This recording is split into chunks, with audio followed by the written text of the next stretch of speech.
बिस्मिल्लाहिर्रहमानिर्रहीम। अस्सलाम वालेकुम। आपसे मुखातिब है मोहम्मद यासीन। आज की वीडियो में हम मीट्रिक स्पेस के पहले 3 लेक्चर जो हमने रिव्यू किए थे उनके जो एमसीक्यूज़ बनते वो आज हम डिस्कस करेंगे। अगर आप हमारे चैनल पर नए हैं तो हमारे चैनल को सब्सक्राइब कर लें और बेल आइकन के बटन को दबा दें ताकि आने वाली तमाम वीडियोज़ आपको मिलती रहें। पहला जो क्वेश्चन है वो ये है कि the property D of X Y equal to D of Y X is named as. इस प्रॉपर्टी का क्या नाम है? Non negativity, reflexive, symmetry, triangle inequality.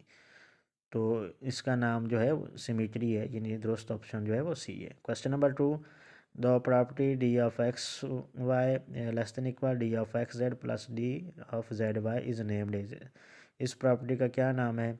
Non negativity, reflexive, symmetry, triangle inequality. तो ट्रायंगल इनक्वलिटी यानी दुरुस्त ऑप्शन जो है वो डी है। Next question number 3, if X D is a metric space, X D आपके पास मीट्रिक स्पेस है, then D is called on x. तो डी क्या कहलाता है? यहाँ पे फंक्शन कहलाता है, रिलेशन कहलाता है, मीट्रिक या मीट्रिक स्पेस? तो मीट्रिक कहलाता है। इसका जो दुरुस्त ऑप्शन है वो सी है। Next question, if X D या मीट्रिक स्पेस, एक्स डी जो है वो आपके पास मीट्रिक स्पेस है, देन एक्स इज़ कॉल्ड। तो एक्स जो है वो यहाँ पे क्या कहलाता है? मीट्रिक कहलाता है, ग्राउंड सेट कहलाता है, अंडरलाइंग सेट कहलाता है, बोथ बी एंड सी। तो मिड टेक तो हो नहीं सकता। बी और सी दोनों दुरुस्त हैं, ग्राउंड सेट भी कहते हैं, अंडरलाइंग सेट भी कहते हैं। तो इसका जो ऑप्शन है वो डी है, both B and C. Next question number 5, which of the following is not a metric. इनमें से कौन सा जो है वो आर पर मीट्रिक नहीं है? पहला है, दूसरा एज है, बी है, सी जो है वो बोथ ए एंड बी, और डी जो है नन ऑफ दीज। तो हम ये पहले लेक्चर में डिटेल से हम चेक कर चुके हैं कि जो ए और बी है ये दोनों आर पर मीट्रिक नहीं है। क्यों नहीं है? क्योंकि जो रिफ्लेक्सिव प्रॉपर्टी है D of X Y equal to zero if and only if X equal to Y, तो उसका आप अगर ओनली पार्ट देखें, मतलब एक्स और वाई को इक्वल ले लें, तो डी ऑफ एक्स वाई जो है वो हमेशा ज़ीरो नहीं आता। ये हमने डिटेल से वहाँ पे चेक किया था। तो ये दोनों जो हैं ए और बी, ये दोनों आर पर मीट्रिक नहीं है। तो इसका जो दुरुस्त ऑप्शन है वो सी है, both A and B. Next question number 6 है, let X D be a metric space, which of the following is not a metric on X. इनमें से एक्स पर मीट्रिक कौन सा नहीं है? पहला है डी वन है, D one of X Y equal to K D of X Y. अच्छा, यहाँ पे ये आप ये याद रख लें, अगर आपके पास कोई डी मीट्रिक हो, आप उसको किसी भी पॉजिटिव रियल नंबर से मल्टीप्लाई कर देते हैं, किसी भी पॉजिटिव नंबर से मल्टीप्लाई करते हैं, तो जो नया मीट्रिक होगा वो लाजमी मीट्रिक होगा। इसलिए पहला तो जो है ये मीट्रिक है, क्योंकि D of X Y metric है, तो इसलिए इसको आप के से जब मल्टीप्लाई करेंगे, पॉजिटिव नंबर से जब मल्टीप्लाई करेंगे तो वो भी मीट्रिक होगा। तो पहला तो मीट्रिक है। दूसरे को भी आप चेक कर सकते हैं, डी ऑफ एक्स वाई बटा one plus D of X Y, ये भी मीट्रिक है, आप इसको चेक कर सकते हैं, ये चारों प्रॉपर्टीज़ को सेटिस्फाई करता है। तो अगर ये मीट्रिक है तो इसको किसी भी के से मल्टीप्लाई करेंगे, पॉजिटिव के से, तो वो भी मीट्रिक होगा, जिसका मतलब जो सी है वो भी मीट्रिक है। डी जो है ये इसको आप चेक कर सकते हैं, ये मीट्रिक नहीं है।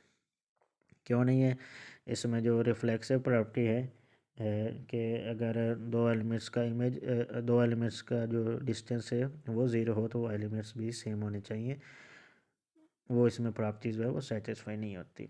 क्यों? आप देख लें, अब इसको ज़ीरो के इक्वल रखें, जब आप इसको ज़ीरो के इक्वल रखेंगे तो यहाँ से one minus D X Y जो है ये ज़ीरो के इक्वल हो जाएगा। तो minus D of X Y दूसरी साइड पे ले जाए तो D of X Y equal to one आ जाएगा। तो अगर D of X Y equal to one आ रहा है, इसका मतलब एक्स और वाई इक्वल नहीं है। अब हमने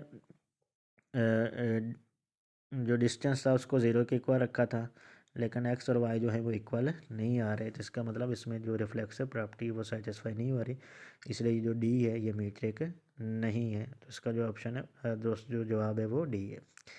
next question number 7, let X D be a metric space and x1 x2 x and b points of x, then the property d of x1 xn less than equal d of x1 x2 plus d of x2 x3 plus so on plus D of X N minus one comma X N. अगर आप इसको देखें, गौर से देखें, तो ये triangle inequality ही है, लेकिन ये एन पॉइंट्स के लिए ये डिफ़ाइन की गई है, यानी एक दो तीन पॉइंट से ज़्यादा पॉइंट्स के लिए डिफ़ाइन की गई है। तो ये ट्राइंगल इनक्वलिटी है। तो इसका जो दुरुस्त ऑप्शन है ये जनरलाइज्ड ट्राइंगल इनक्वलिटी है। तो इसका जो दुरुस्त ऑप्शन है 7 क्वेश्चन का वो ए है। Next question 8, the usual metric on R का जो यूजुअल मीट्रिक है इनमें से कौन सा है? तो इसका जो आंसर है वो बी है कि D of X Y equal to X minus Y का मॉड। तो बी जो ऑप्शन है वो इसका ये आता है। एक्स, ये जो आपको शायद जेड लिखा नज़र आ रहा हो, लेकिन यहाँ पे एक्स आना है बी ऑप्शन में, D of X Y equal to mod of X minus Y. ये आर का जो यूजुअल मीट्रिक है।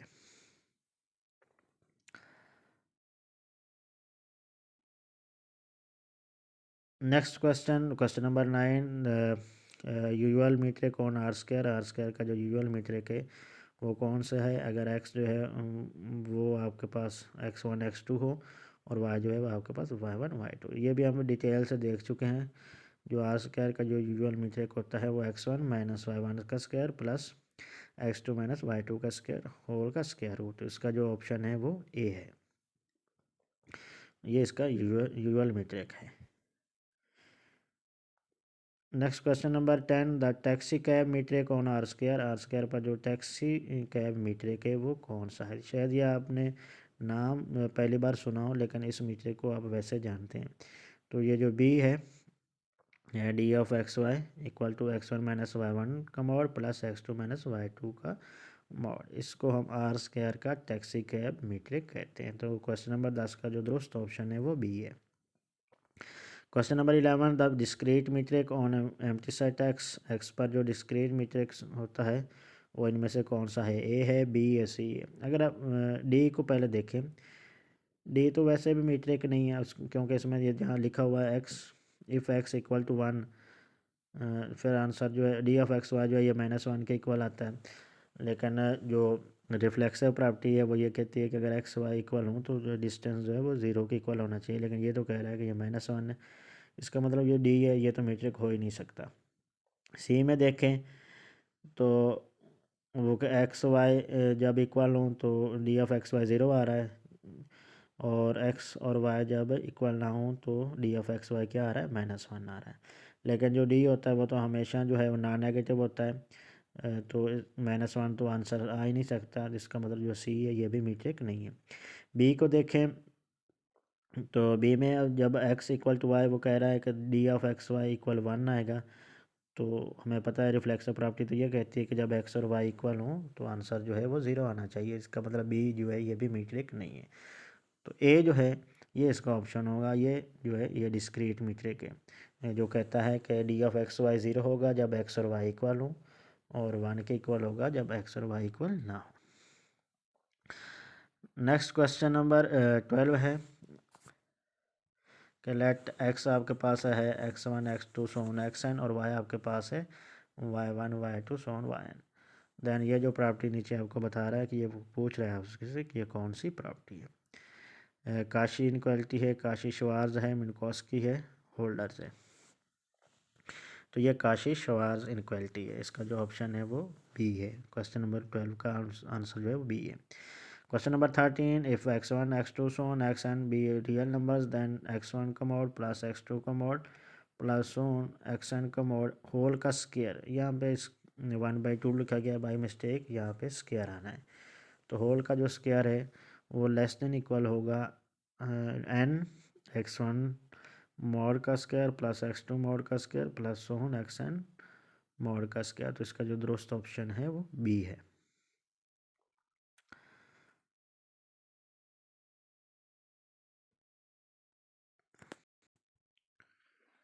नेक्स्ट क्वेश्चन नंबर 14 है कि एक्स आपके पास है X one X two so on X N, Y आपके पास सीक्वेंस है Y one Y two so on Y N. तो ये जो इनक्वालिटी दी हुई है ये कौन सी इनक्वालिटी है? काशी है, काशी श्वार्ज है, मिनकोस्की है, होल्डर्स है। ये इधर में सम में आ रहा है और सम के लिए जो इनक्वालिटी होती है वो मिनकोस्की इनक्वालिटी होती है, या वैसे भी याद रख सकते हैं। और जो प्रोडक्ट होता है उसके लिए होल्डर्स इनक्वालिटी होती है। और होल्डर्स इनक्वालिटी में अगर स्पेशल केस यूज़ कर लिया जाए, जिस तरह क्वेश्चन नंबर 12 में किया गया है कि पी और क्यू की जगह उसने टू टू लिया है, तो फिर वो काशी श्वास बन जाती है। नहीं तो अगर वो पी और क्यू इस्तेमाल करता तो फिर जो प्रोडक्ट वाली इनक्वालिटी होती है वो होल्डर होती है और सम वाली जो होती है वो मिनकोस्की। तो क्वेश्चन नंबर 14 का जो आंसर है वो सी है। Question number 15, the collection of all continuous real valued function define on a close interval A B, कि ए बी पर जितने भी कंटिन्यूस फंक्शन डिफाइन हो सकते हैं उनकी जो कलेक्शन होती है उसको हम किससे डिनोट करते हैं? तो उसको हम डिनोट करते हैं C of A B.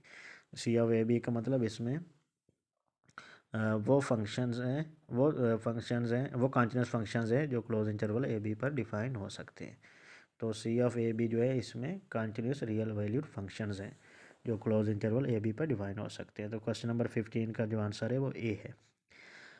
Question number 16, let X be a metric space and X Y Z जो है ये एलिमेंट हैं एक्स के, then which of the following is true. तो ये तीनों ट्रू है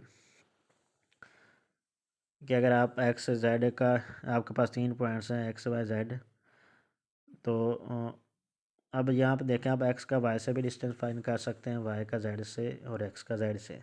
तो ये क्या कहता है कि जब आप एक्स का जेड से डिस्टेंस फाइंड करके और वाई का जेड से डिस्टेंस फाइंड करके इनका डिफरेंस लें और डिफरेंस का मॉड लें, तो ये जो तीसरा जो डिस्टेंस होगा मतलब एक्स वाई का जो डिस्टेंस होगा उसके लेस देन इक्वल होगा। दूसरे में अगर आप एक्स का वाई से डिस्टेंस फाइंड कर लेते हैं और एक्स का जेड से डिस्टेंस फाइंड कर लेते हैं, दोनों के डिस्टेंसेस का फ़र्क लेकर आप मॉड मालूम करते हैं, तो वो जो तीसरा डिस्टेंस होगा मतलब जो वाई का जेड से डिस्टेंस होगा उससे ये लेस देन इक्वल होगा। इसी तरह ये जो तीसरा है ये भी इसी तरह ही है। तो मतलब जो दो डिस्टेंस जो है वो लेफ़्ट साइड पे आ रहे हैं, तो जो तीसरा डिस्टेंस है वो राइट साइड पे आए, तो राइट साइड पे आएगा। तो ये तीनों ऑप्शन जो है ये दुरुस्त है। तो इसका जो आंसर है वो ऑल ऑफ दीज।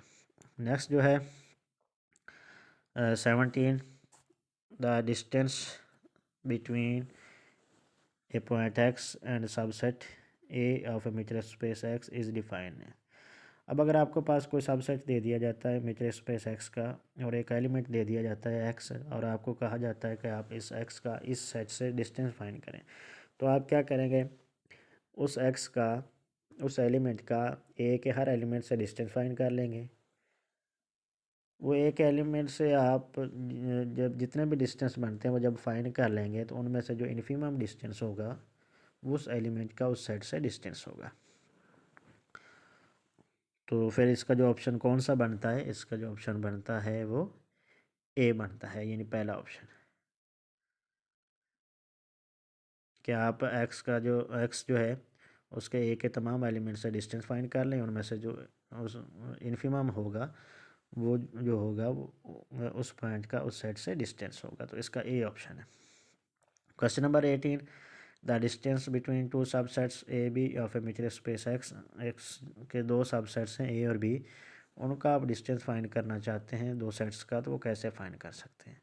आप क्या करें? ए के हर एलिमेंट का बी के हर एलिमेंट से डिस्टेंस फाइंड करें।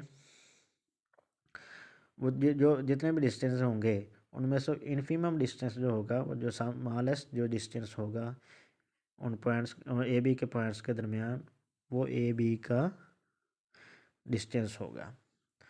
तो फिर इसका जो ऑप्शन है वो कौन सा बनेगा? इसका जो ऑप्शन है वो सी है कि ए और बी के दरमियान जो डिस्टेंस है वो इन्फिमम होगा, infimum of D of A B such that A belong to A B belong to B. यानी ए और बी के पॉइंट्स के दरमियान आप डिस्टेंस फाइंड कर लें, उनमें से जो इन्फिमम होगा वो उन सेट्स के दरमियान डिस्टेंस होगा। तो इसका जो ऑप्शन है वो सी है। क्वेश्चन नंबर 18 का जो ऑप्शन है वो सी है। Question number 19, let A and B overlapping subsets. Overlapping मतलब इनके जो इंटरसेक्शन है वो नॉन एम्प्टी, मतलब इनमें कुछ ना कुछ एलिमेंट्स जो हैं वो कॉमन आ रहे हैं। Then distance between A and B, तो ए और बी के दरमियान जो डिस्टेंस होगा वो क्या होगा, फिर ज़ीरो होगा। वो क्यों होगा, क्योंकि अब इनमें कुछ एलिमेंट्स कॉमन आ रहे हैं, ये कुछ ऐसे एलिमेंट्स हैं जो ए में भी हैं और बी में भी हैं। अब दो सेट्स का आप डिस्टेंस कैसे फाइंड करते हैं कि ए के हर एलिमेंट का बी के हर एलिमेंट से डिस्टेंस फाइंड कर लें, उनमें से जो स्मॉलेस्ट डिस्टेंस होगा वो उन सेट्स के दरमियान डिस्टेंस होगा। अब ये क्योंकि ओवरलैप कर रहे हैं, इनमें कुछ एलिमेंट्स कॉमन हैं, तो कुछ एलिमेंट्स ऐसे होंगे जो ए में भी होंगे और बी में भी होंगे। तो मतलब फ़र्ज़ करें एक्स है, जो एक्स ए में भी है और बी में भी है, तो आप जब एक्स का एक्स से डिस्टेंस फाइंड करेंगे तो वो क्या आ जाएगा, ज़ीरो आ जाएगा। तो जो स्मॉलेस्ट डिस्टेंस होगा वो क्या आ जाएगा, ज़ीरो आ जाएगा। तो इसलिए ए और बी के दरमियान जो डिस्टेंस होगा वो ज़ीरो आ जाएगा। तो अगर दो सेट ओवरलैप कर रहे हो, मतलब उनकी जो इंटरसेक्शन है वो नॉन एम्प्टी हो, मतलब उनमें कुछ ना कुछ एलिमेंट्स कॉमन आ रहे हों, तो फिर उनका जो डिस्टेंस होगा वो क्या होगा, ज़ीरो होगा। नेक्स्ट क्वेश्चन जो है द डिस्टेंस बिटवीन, और ये क्वेश्चन नंबर 20 आप इसको देखें कि the distance between set A है जिसमें X Y belong to R square such that Y is equal to 1/x, और बी सेट जो है वो X Y belong to R square Y is equal to zero. तो ये B जो है इसमें वाई ज़ीरो है, तो इसका मतलब ये जो सेट है ये कौन सा बनेगा, ये एक्स एक्सेस बनेगा। तो बी जो है वो एक्स एक्सेस है। और दूसरा जो है उसमें जो वाई है वो 1/x के इक्वल है, तो इसका जो ग्राफ बनेगा ये ऊपर दिखाया गया है, ये इसका ग्राफ है। तो ये ऊपर वाला देखें, जैसे जैसे ये ग्राफ आगे बढ़ता जाएगा तो ये एक्स एक्सेस के करीब होता जाएगा, और ये इन्फिनिटी पे जाके जो है ये दोनों जो है एक दूसरे से मिल जाएंगे। तो जब वहाँ पे जाकर ये मिलेंगे, यानी एक दूसरे के करीब करीब होंगे, जहाँ पे इन्फिनिटी के करीब जाकर ये एक दूसरे से मिलेंगे, तो वहाँ पे अगर ऊपर वाले ग्राफ पे एक पॉइंट ले लेते हैं और नीचे वाले पे एक आप कोई पॉइंट ले लेते हैं, तो दोनों ग्राफ का जो डिस्टेंस होगा वो ज़ीरो होगा।